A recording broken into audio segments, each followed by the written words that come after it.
금요 성령 집회에 오신 동산의 모든 성도님들을 주님의 이름으로 사랑하고 축복합니다. 성도님들께서는 혹시 운동을 좋아하시나요? 전 운동하는 거를 잘하진 않지만 좋아하는 편입니다. 그리고 제 성격상 뭘 잘해도 어디 가서 난 뭘 잘해, 난 잘하는 편이야 라고 절대 하지 않는 성격입니다. 근데 그 중에서도 제가 그나마 자신 있다고 할 수 있는 운동이 하나 있는데 그게 바로 턱걸이입니다. 턱걸이는 그 철봉에 손을 잡고 이렇게 당겨서 턱을 이 끝까지 올리는 운동을 턱걸이라고 합니다.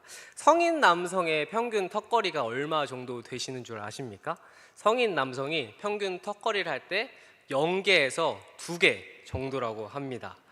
이게 얼마나 고난도 운동이냐면 제가 아까 말씀을 드린 것처럼 이 최신 자료가 2004년의 자료였는데 2004년 아테네 올림픽 당시, 지금은 진천 선수촌이지만 당시엔 태릉 선수촌이었죠. 그래서 태릉 선수촌의 선수들을 분야별로 최고의 기록들을, 턱걸이 기록들을 살펴보았는데 턱걸이 종목에서 가장 많은 기록을 달성한 선수가 기계체조의 양태형 선수라고 25개라고 합니다. 그리고 당시 선수단 평균은 18개라고 했습니다. 국내 최고의 엘리트 중 엘리트들만 간다는 태릉 선수촌에서 이런 기록인 것을 고려하면 일반인은 아까 말씀드린 것처럼 0개에서 2개 하는 것도 벅찬데 만약에 10개를 한다고 하면 이 사람은 정말 잘한다. 그런데 일반인 중에 15개를 한다고 하면 그 사람은 일반인 중에 거의 상위 0.1%, 0.01%에 속한다고 할 수 있죠.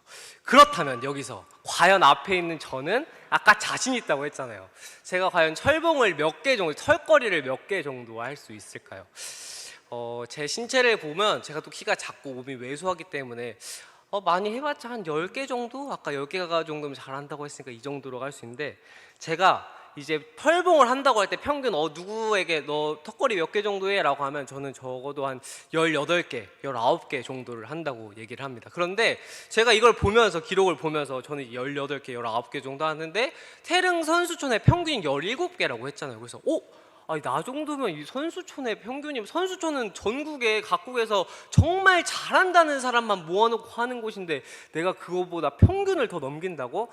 나 좀 대단한 것 같은데? 라는 자만이 저에게 들었습니다. 그래서 그 기록을 살펴봤죠. 턱걸이를 어떻게 하나. 이게 턱걸이를 할 때 여러 가지 방법이 있고 요령이 있습니다. 그런데 정말 이 태릉 선수촌에 나와 있는 자세가 이 딱 팔을 당기고 팔을 펼친 다음에 팔을 당겨서 턱을 대는 것이 아니라 이 철봉의 쇄골을 닿게 하는 거라고 하더라고요. 그렇게 해야 한 개 카운트가 된다고 하더라고요. 그래서 제가 이 설교를 준비하면서 그럼 나는 과연 몇 개를 할까? 18개, 19개라고 성도님들한테 나도 자랑하고 싶은데 또 설교단에 섰으니까 거짓말을 할 수는 없잖아요. 그래서 제가 이제 정자세로 이 설교를 준비하면서 집에 가서 철봉이 있거든요. 그래서 한번 해봤죠. 정자세에 딱 맞춰서 이렇게 펼친 다음에 딱 당겨서 쇄골 닿게 하는 순간 너무 힘들더라고요. 하는 순간.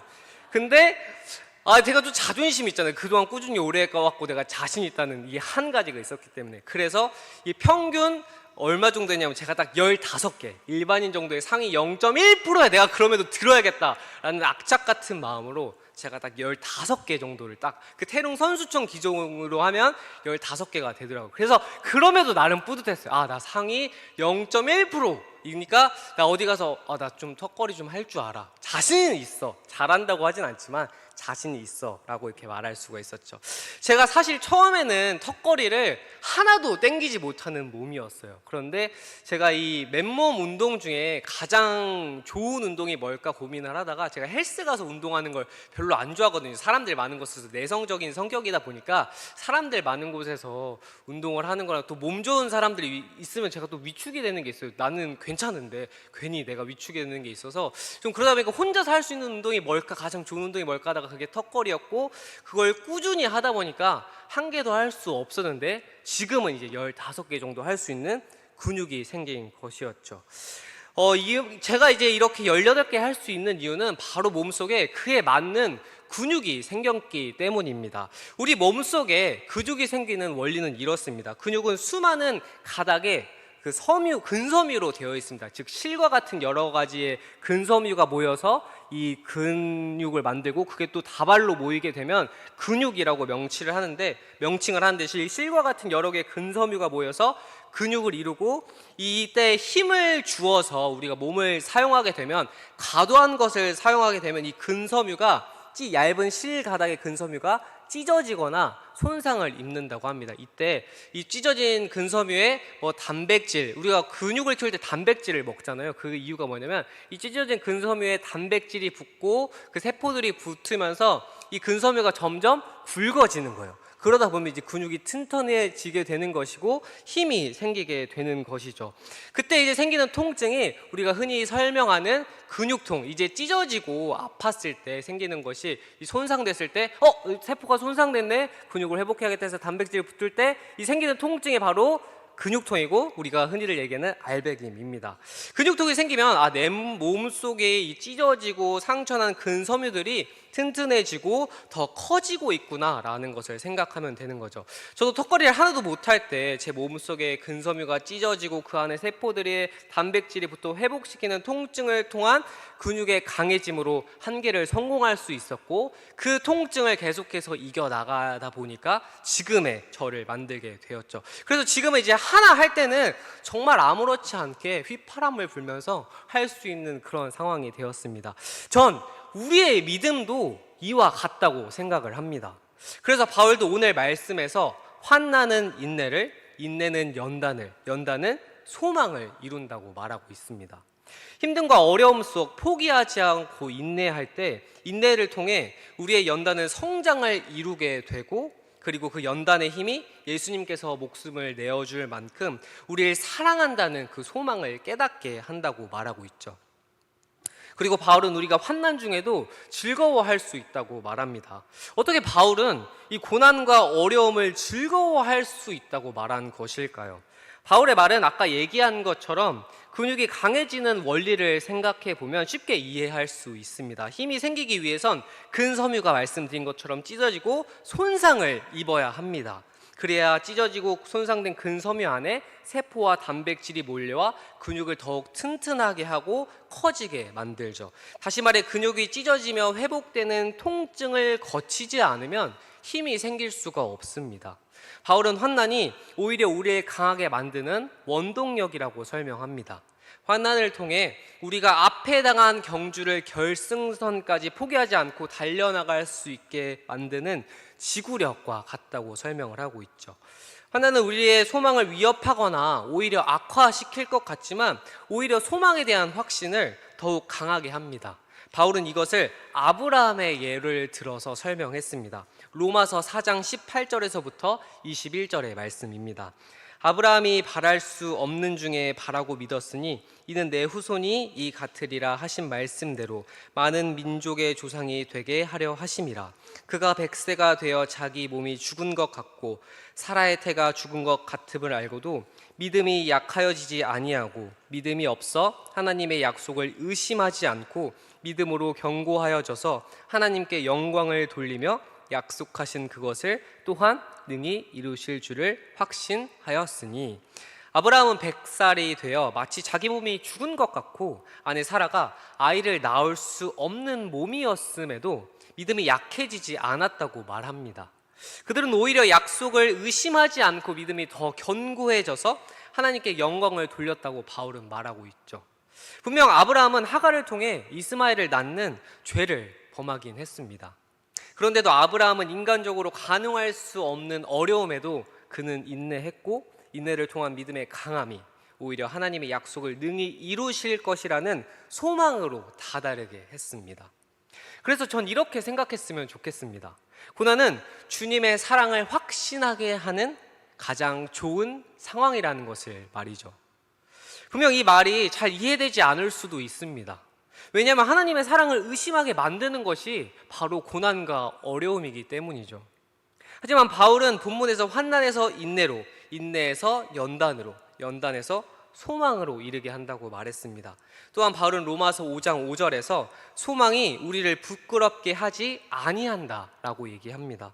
이 말은 원문 헬라어를 통해 살펴보면 소망이 우리를 실망하게 하지 않는다라고 해석할 수 있습니다.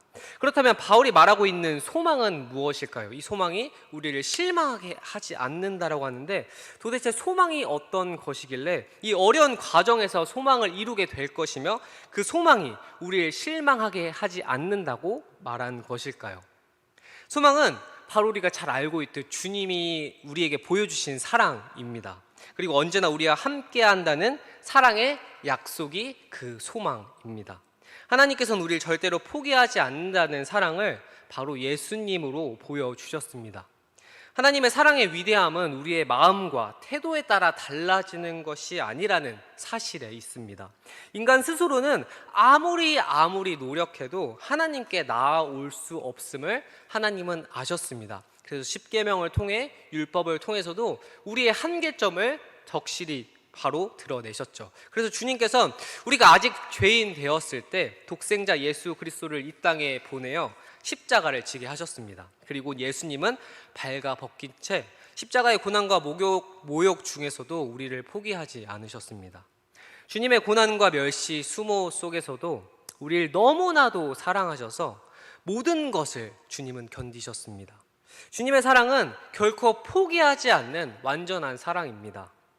그것은 허구도, 소문도, 그리고 입으로 전해지는 전설도 아닙니다. 2000년 전 이 땅에 오셔서 우리에게 직접 보여주신 그분의 진정한 사랑입니다. 예수님은 고난을 통해 이루신 사랑으로 소망이 환상이 아니라는 것을, 그리고 그것이 거짓말이 아니라는 것을, 그리고 그것이 우리를 실망시키지 않는다는 것을 직접 보여주셨습니다. 그렇게 우린 고난을 통해 오히려 하나님의 함께 하심과 사랑을 느낄 수 있습니다. 하지만 세상은 이것을 이해하지 못합니다. 신을 믿으면 어려움이 사라지고 부귀영화가 있어야 하지만 주님께서 보여주신 사랑은 다르기 때문이죠. 하지만 바울은 우리의 소망과 영광은 고난을 통해 얻게 된다고 말합니다. 로마서 8장 17절의 말씀입니다.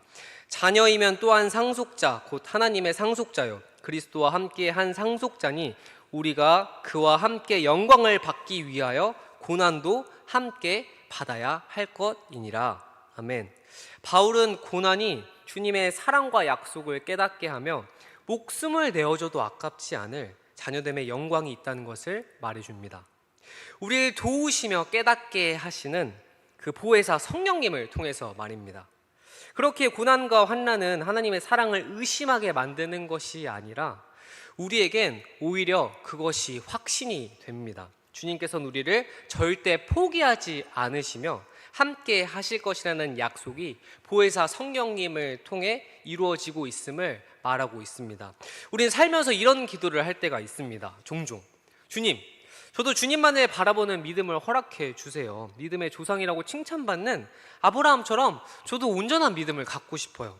어떠한 시련과 역경, 어려움 속에도 넘어지지 않는 굳건한 믿음을 저에게도 제발 허락해 주세요 라고 말이죠.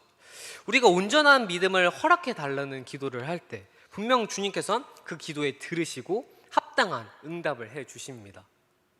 다만 주님의 응답이 우리의 바람과는 조금 다를 수 있습니다.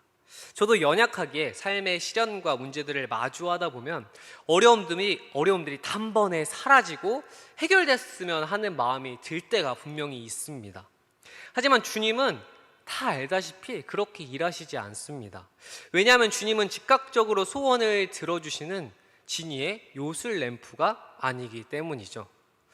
우리가 삶의 시련과 고통 속에서 이겨낼 힘을 달라고 할 때 주님께서는 그 힘을 얻을 기회를 우리에게 허락해 주십니다.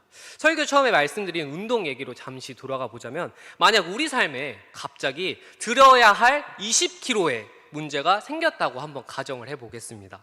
근데 지금 나의 근육으로는 10kg밖에 들 수 없는 힘이라고 한다면, 주님, 저 이거 너무 힘든데 이거 들 수 있게 제발 도와주세요. 이 20kg의 문제를 들 수 있는 근육을 저에게 짠! 하고 제발 허락해 주세요 라고 기도한다면 주님이 그 기도에 응답해 주실까요? 아닙니다. 주님은 우리에게 짠! 하고 근육을 주시는 게 아니라 운동을 할 수 있는 기회를 주십니다.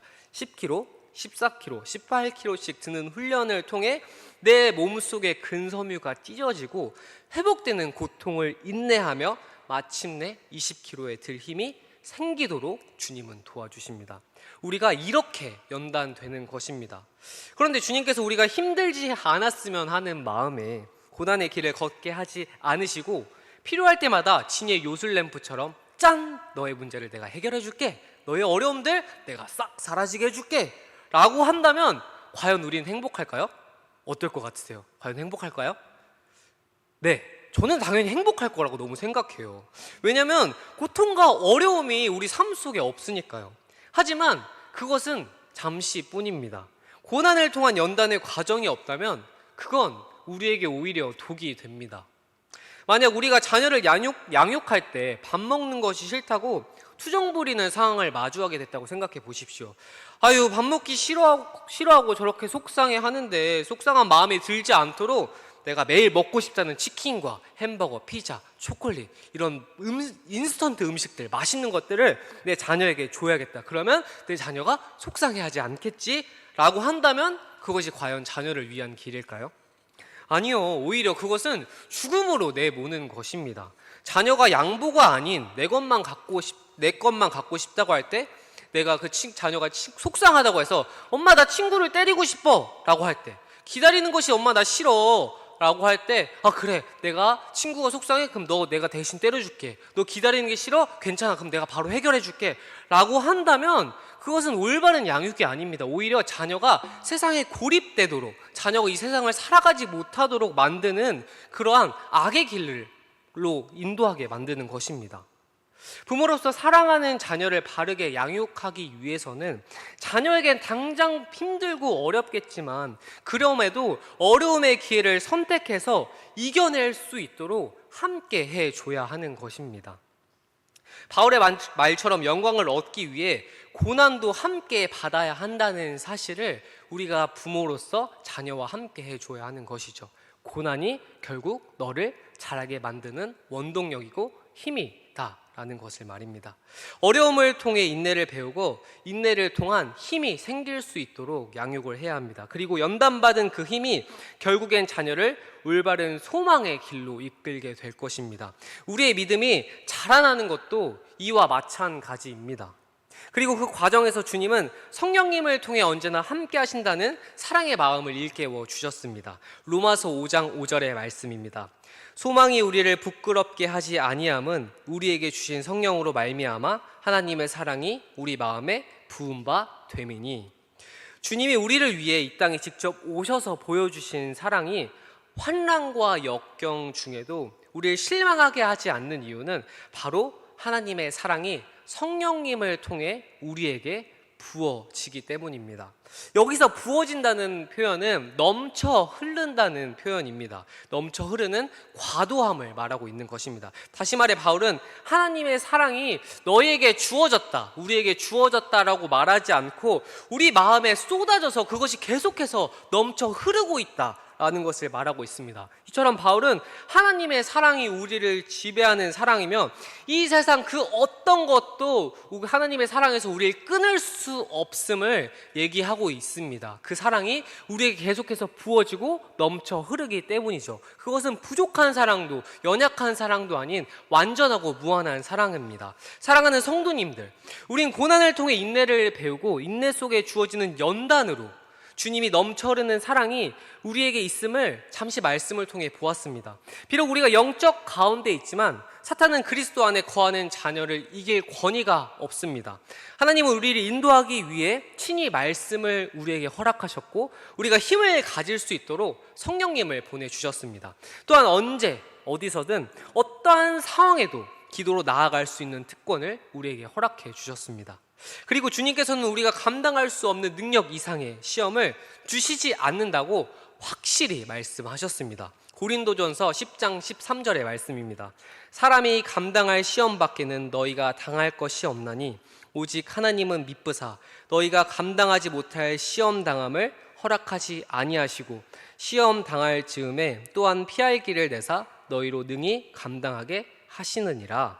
아멘. 분명 우리가 겪는 개인적 시련이 너무나도 크며 또한 누구도 감당하지 못할 만큼 버겁다고 느낄 수 있습니다.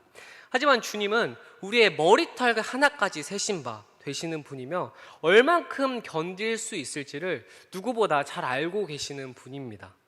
주님은 미쁘시기에 우리가 감당하지 못할 시험을 말씀처럼 결코 허락하시지 않습니다. 그러니 환난을 두려워하지 마십시오. 오히려 우리가 강하게 될 것임을 기뻐하며 감사함으로 나아가십시오. 왜냐하면 그 환난이 결국 주님이 우리를 사랑하신다는 그 소망으로 이끌기 때문입니다. 우리의 소망이신 예수 그리스도만을 바라보며 믿음의 담대한 여정을 걸어가십시오. 주님께서 넘치도록 부어주신 은혜의 소망이, 온전한 그 소망이, 주님의 사랑이, 주님의 끊을 수 없는 사랑이 성도님들의 삶에 부어지도록, 넘치도록 임할 것입니다. 그러니 걱정하지 마시고 주님만을 바라보고 나아가십시오. 그 소망을 믿으며 묵묵히 걸어가는 그 연단 속에서 우리가 인내하고 연단으로 소망을 이루며 주님의 사랑이 우리 안에 있음을, 그것을 매일의 삶에서 경험하고 보혜사 성령님을 통해 나아가는 동산의 모든 성도님들이 되길 주님의 이름으로 사랑하고 축복하겠습니다. 이 시간 우리 말씀을 위해서 잠시 기도하도록 하겠습니다.